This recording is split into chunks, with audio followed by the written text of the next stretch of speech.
li fiquem no em surt un caputxó, diguéssim, per intentar minimitzar el tema dels contagis i del perill. I això, ho anirem canviant cada cop que algú parli. Abans de començar, la presentaré breument a la Rachel. Ella és directora, productora de documentals centrats sobretot en la temàtica d'Israel i Palestina. És llicenciada en Estudis de Raça, Classe i Gènere i màster en Arts del Medi Documental. Ha dirigit treballs per France Channel 2 i Israel Canal 8 i ha col·laborat pel noticiari molt conegut, Democracy Now!, nord-americà. Ha produït pel·lícules com Wall, que va ser Premi Especial del Jurat a Sundance l'any 2005, i en uns breus instants ens hauria d'aparèixer la imatge de la Rachel en pantalla. I el Philippe, mira, doncs al final el Philippe també el tindrem amb nosaltres.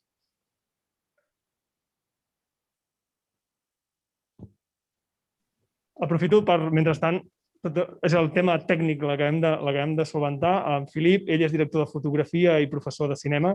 Els seus treballs inclouen pel·lícules, ha treballat amb directors de la importància d'Avi Mograbi, Hot House, de Shimon Doughten, The Flat, d'Arnon Goldfinger, o Gypsy David, també de la mateixa directora Rachel Leah Jones.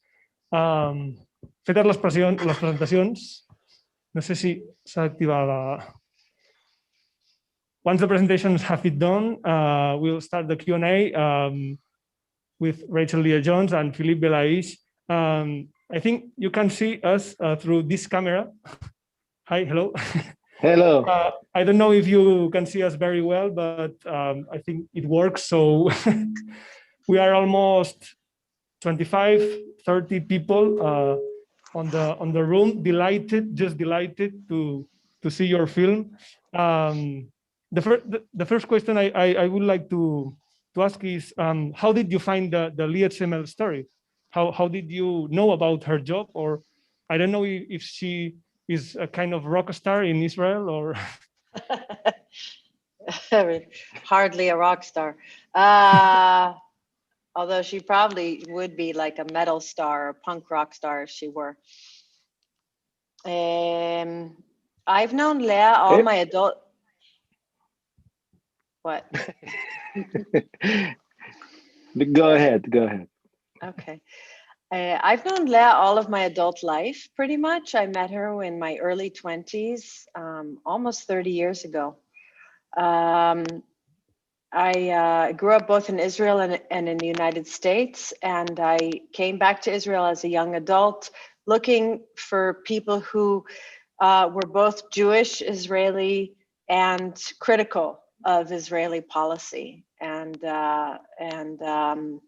identified with the Palestinian struggle for liberation, which at the time was taking the form of the first Intifada. And so Leah was one of the first Israelis that I met as an adult coming back to Israel, and she made it perfectly clear to me that it was possible to be Jewish, to be Israeli, and to be critical, and to be an ally in a way, for the struggle for justice. And so that was all fine and well. And in many ways, she shaped my adult life in Israel, but it never occurred to me to make a film about her. And maybe 10, 15 years later, Philippe Bellaiche met her. And the first thing he said was, somebody has to make a film about this woman. And I said, okay, somebody will. One day somebody will. And we waited and we went about our lives and we made other films. And about 5 years ago, Philippe, yeah. And 5 years ago, I just realized that Leah, I just understood that Leah was going to be 50 years old. And then 70. Wow, 70 years old, yes, sure. And I just thought that we had to begin a movie about her, to do it, that we were the person that had to do it. And Rachel told me, okay, so go ahead. And but I didn't went alone. I went with Rachel. In some interview, Rachel, you said that it was the fastest movie you ever made. what is the reason for? Because I'm slow normally. not because it was so fast, but because I'm normally slow. I think part of the reason it went fast was because it was it's the fourth, I think, feature documentary that I'm making. And it was the first one where I really sort of felt like I knew what I was doing. So, you know, it takes 20 years of practice to get to a place where you start to think you really know what you're doing, even though each film feels like you're starting from scratch and climbing that same mountain all over again. You say, wow, I thought I already climbed that mountain. And again, you find yourself at the bottom. The film really, once we understood that we were going to focus pretty much only on the office and on court, and we got a sense of which cases we were going to follow and which weren't really the right ones for us, even though a lot of those final decisions got made in the editing room. The time frame of the film, in some ways, of the production, was imposed on us by virtue of it being, a finite situation of a kind of with a beginning and an end. I would say that one of the other reasons that the film went fairly fast in relative to my practice is because a lot of people took interest in it, and we were able to finance it not easily, but with more ease than normal. And it was also an encouragement for us, because we understood that we had a story to tell that the world wanted to hear. And that, I mean, I don't know how many Marxists are in the room there, but the means of production. it's also, it's art, but it's also material, and you need to finance your films. You can't just make them because you have a good story. Mm-hmm. If someone wants to talk or ask some question, my colleague Sergio, you raise your hand, and my colleague Sergio will share with you the microphone. So now it's your turn if you want. Yeah, the first hand. Thank you very much.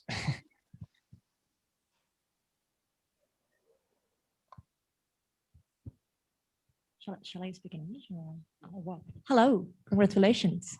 I was wondering, because I know practically nothing about these women, I'm sorry, but I was wondering if during these all years, she suffered from any personal attack coming from the other side, because she's quite brave and it's quite dangerous what she does. So I was wondering if she suffered, apart from the media, but any personal attack, any violence in the streets, whatever. Great movie, very interesting. Thank you. Thank you. Leah has been harassed since day one. Leah handles it extremely well. Leah is not fearless. A lot of people like to describe her as fearless. She's not fearless. If she was fearless, she would be probably a psychopath. To be a normal human being, you have to have a range of emotions and sensations, and one of them is fear. So obviously, like any normal human being, she's also afraid, but she faces her fears and she confronts them. And so she's always kind of been ready to handle confrontation. And she's able to handle it fairly well one-on-one. There have been harassments. She's gotten that bullet in the mail, right? Not in other forms, thank God. She's gotten, yes, she's been harassed for the last 45 years, certainly. She always says that what she goes through in terms of harassment is nothing compared to what any of her clients go through, just being Palestinian living under occupation at the hands of army or police.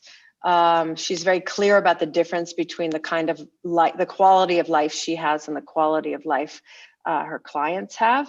And she also has a funny line. She always says, how does it go? I I can rely on Israeli racism, on the racism of my own people, to know that they wouldn't harm me because I'm a Jew. We also know that that wasn't always a guarantee for anything, but by and large, she's handled it fine, and by and large, the society hasn't.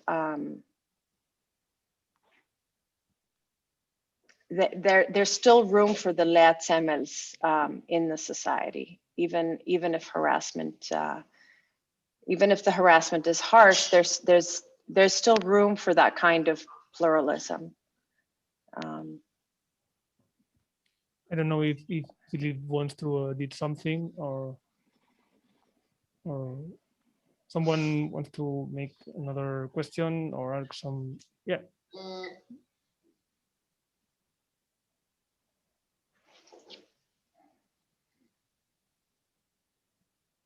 Hello.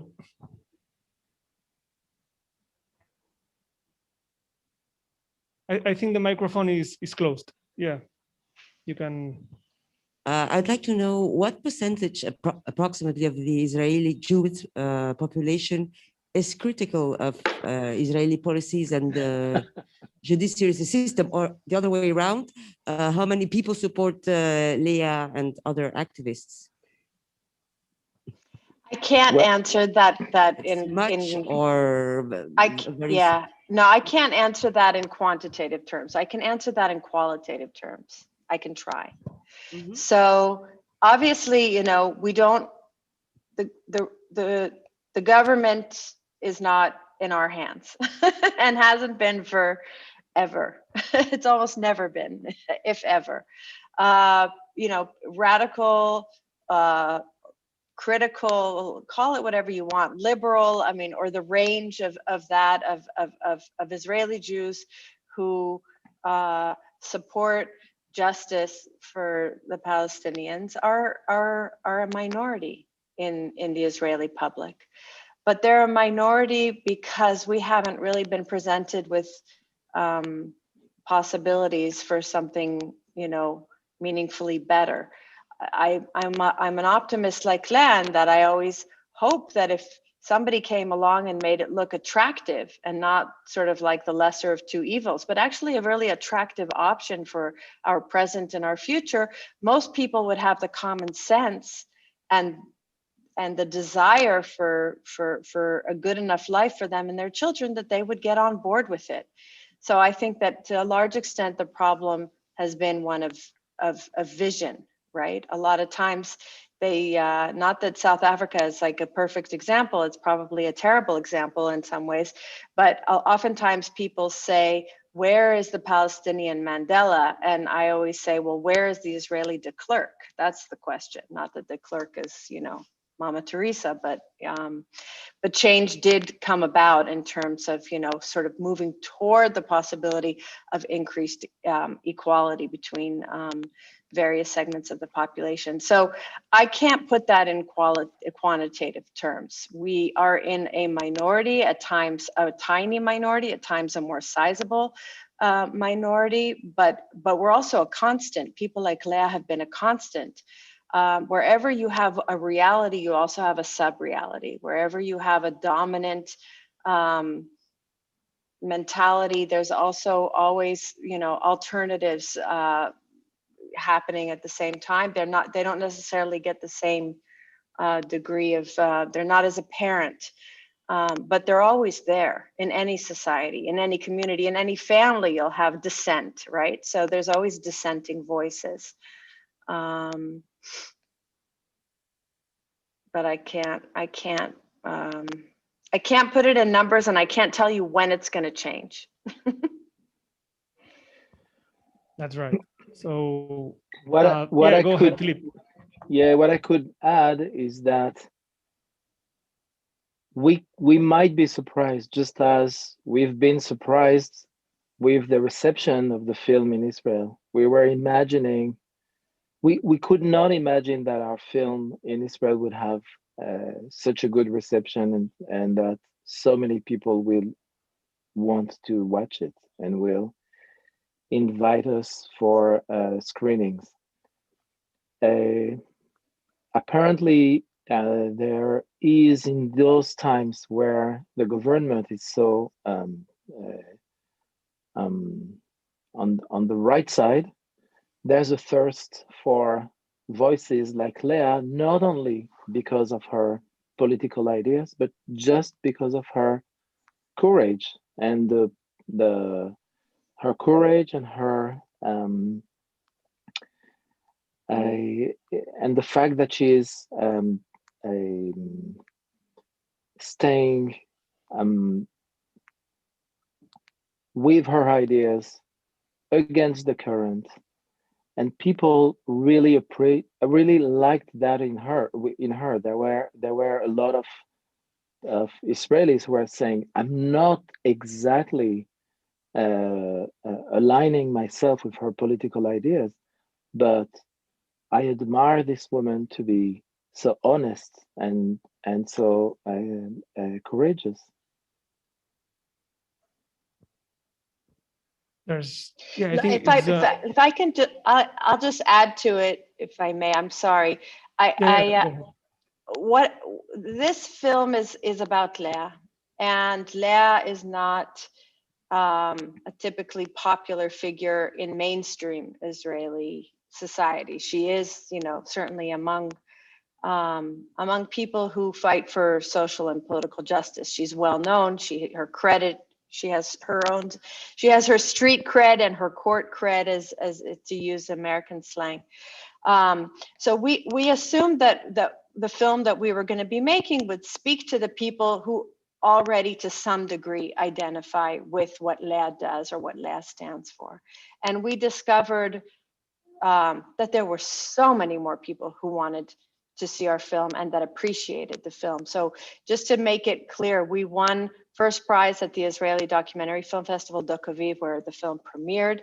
We went on to win the Israel Documentary Forum Awards, which are voted by all the members at large. And this year we won the Israeli Academy Award for Best Documentary. And those are just three examples of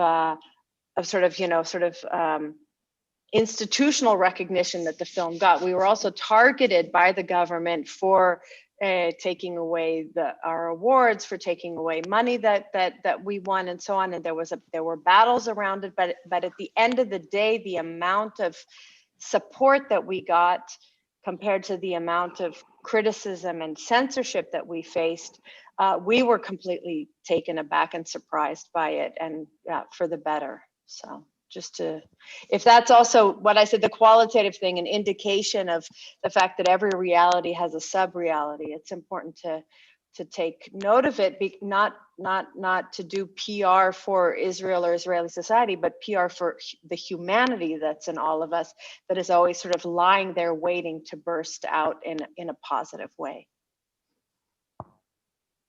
There's a question. Hello, congratulations for the film. I really enjoyed it. And my question is, I was wondering how much difficult is for this kind of prisoners, let's say, to find this kind of lawyers in two senses. First of all, if they have the economical resources to hire them, and secondly, if there are many Leahs, there are many other lawyers like Leah. Thank you. Okay. Belle, do you want me to answer? Yes, please. Okay. So Leah is paid in two different ways. Either she's hired to represent her clients through the Public Defender's Office, which is a branch of the Ministry of Justice, but a completely autonomous and separate branch. So ultimately, at the end of the day, the Ministry of Justice is prosecuting, and it's also defending. It's providing a defense. And some of her clients are paid for privately. The families themselves pay for her as a private lawyer to represent. So that's how payment is handled. Leah charges well below market rates for the kind of quality of work that she does.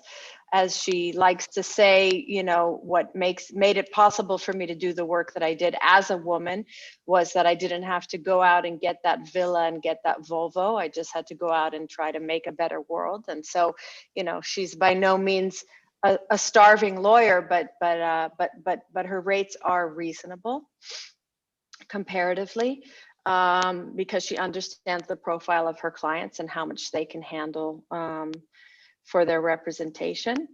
And are there other lawyers? Leah, you could say with a handful of other Jewish Israeli lawyers, is sort of generation 1.0 of Israeli civil and human rights lawyers who that this public defender's office I told you about only started in the 90s. And so they were all private sector lawyers, even if they were creating a kind of a civil rights case law or human rights case law over the years. There's generation 2.0 and 3.0 now. It used to be that there were very few Israeli Jewish lawyers. There's many more now. But there's also many more Palestinian lawyers who are doing this kind of work than there were in the early years of the occupation. However, with that said, I think there's still only one Leah Zevel.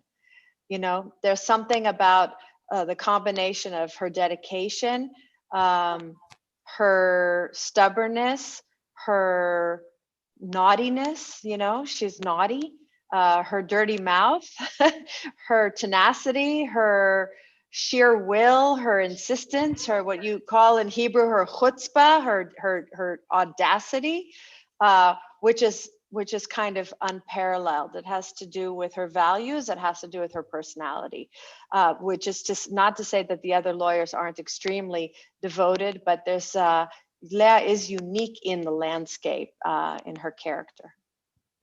I think it's also interesting to see how Leah lives and works in a sphere where almost everyone are men.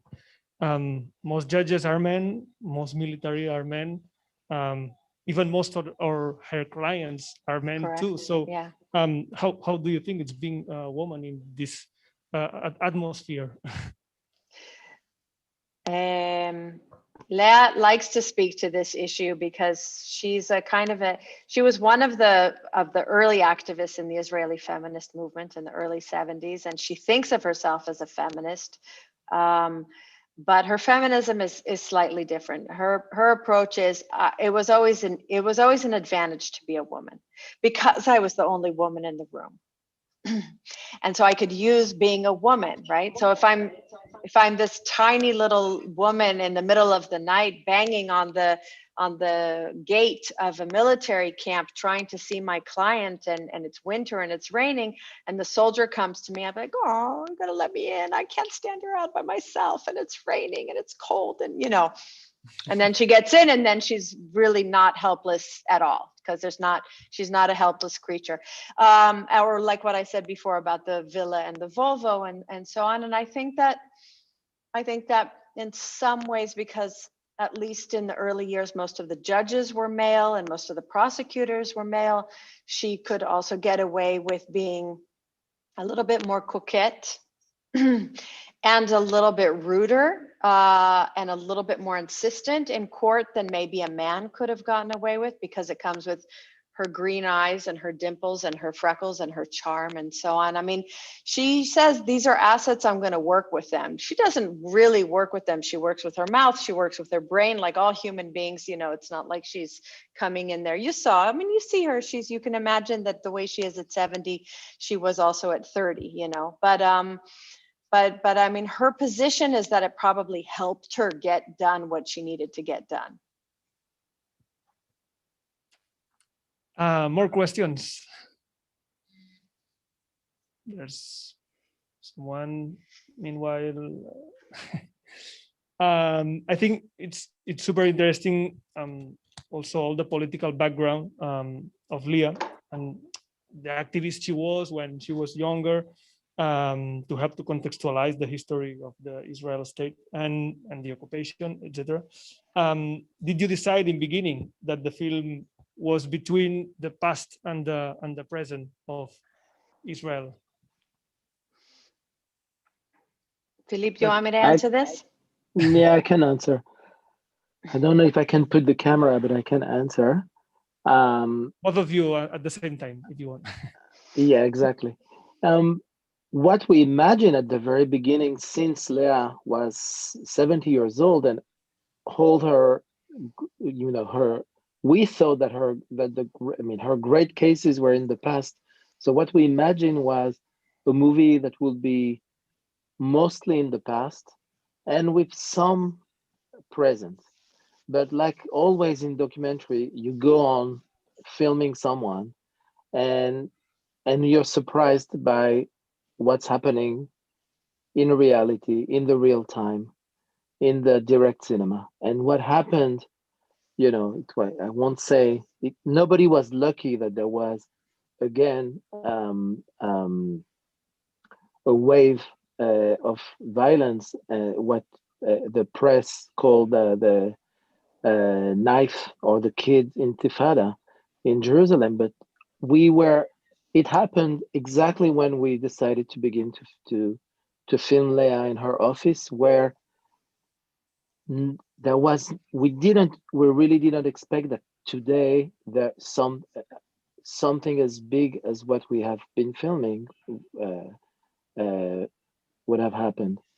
So we just follow and filmed in direct cinema, and we followed 5 cases. You saw in the movie only 2, but we followed another 3 cases. And then when we realized that we had a very interesting movie with the present time, we said, okay, but we cannot represent. I mean, it won't represent Leah Zemel if we don't speak also about her past. And then we begin to go back to this, to the original idea to bring also Leah's past in the film, and the result is what you did. It was the editing. It was probably during the editing phase. It was the most difficult to manage to interweave a direct cinema movie taking place in present time with those flashbacks without losing the audience on the direct cinema. Rachel, you want to say something? Just that, she's represented tens of thousands of people over her career, and and there have been several dozens of really big cases. And the cases that we ended up choosing were cases that we felt offered us a juncture for talking about some personal, political, and professional aspect that would all come together around that case or around that time period, so that we could give you a backstory that was also political and also personal and not just professional. Mm-hmm. Right. We've got time to one more question if someone wants to make the last question of today. I don't know if at the top someone wants to ask something, because it's dark and I can see very well, but yeah, of course. Yeah. Wait a second, because they can hear you without the microphone. Yeah, go ahead. Thank you. Yeah. Do you think raising awareness is very important to find a solution to this knot you are in?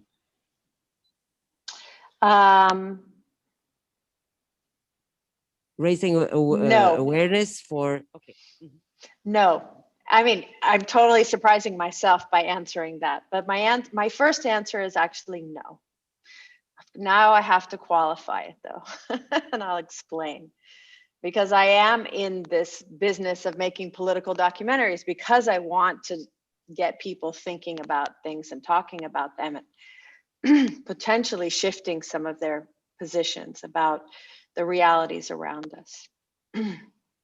I think getting people to feel and empathize, and sometimes that's unconscious, is potentially more powerful than getting them to know.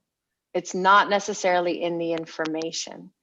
but it's in the experience. It's in some kind of, and that's why cinema is better than a political pamphlet or, you know, a human rights report, because it's an experience and it can take you places potentially in your mind and your thoughts and your feelings and your body that just information can't.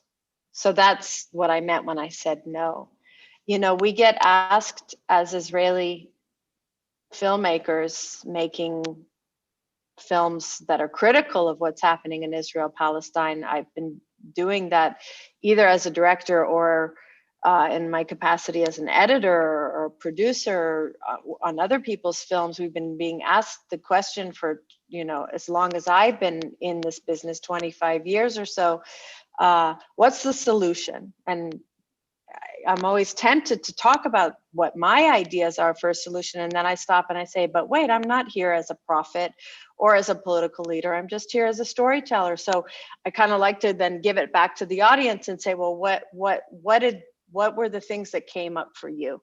And one of the things that I've been telling audiences now, unfortunately, it's been a year or so since we were able to travel with the film, which is, you know, the least of the world's problems is that we couldn't travel, but it's been a while since we had a live discussion with an audience. But I always say, before we talk about Israel, Palestine, let's just stop a minute and ask ourselves, meaning you here in Barcelona, it could be, last time I did this, it was in Helsinki. Let's ask ourselves, who is your Leah Semel? Who is your Ahmad? Where, how does this dynamic, how do the things that you saw in this film replicate themselves or play out in their own unique version in your society?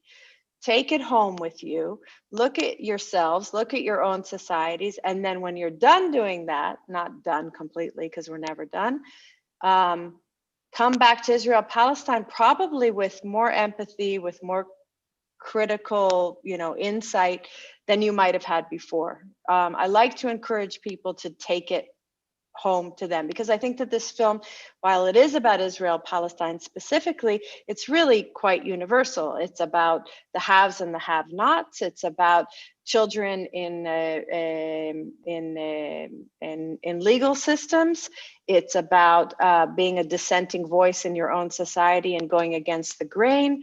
It's about speaking truth to power. It's about a society criminalized and incarcerated en masse for wanting just to have the same things that everybody else has, et cetera, et cetera. And so I think that there's a lot of universal in the story. Not that I want to decontextualize it, but I think that in a way that's what's interesting about the cinematic experience. You experience something. You experience a specific woman in the specific case, but you hopefully experience something larger too.